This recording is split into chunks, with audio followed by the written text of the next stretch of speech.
ముఖ్యమంత్రి అయిన తర్వాత ఏమేమి చేశాము, ఇదివరకు ఎన్ని బాధలు మీరు పడేవారు, ఏ పని కావాలన్నా తరలా వెళ్ళవలసి ఉండేది. ఈవేళ అలాంటి అవసరం లేకుండా ఈవేళ మీ కోటం విలేజ్ గ్రామం కానీ, అలాగే గురుగోల్స్ కానీ, అలాగే చిన్న గురుగోల్స్ కానీ, అలాగే సత్యవాడ గ్రామస్తులు కానీ ఏ పని కావాలన్నా మీ సచివాలయంలోనే చిన్న అప్లికేషన్ పెడితే మీకు కావాల్సినటువంటి ప్రతి పని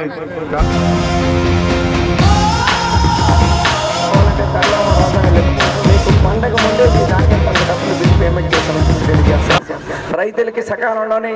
అప్పులు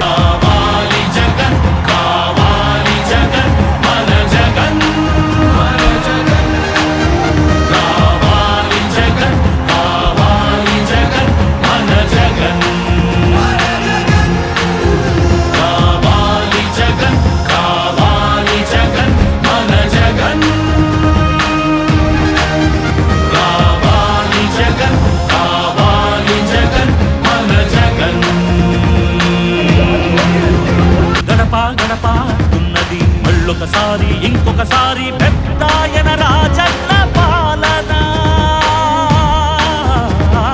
కన్నుల ముందుకు రా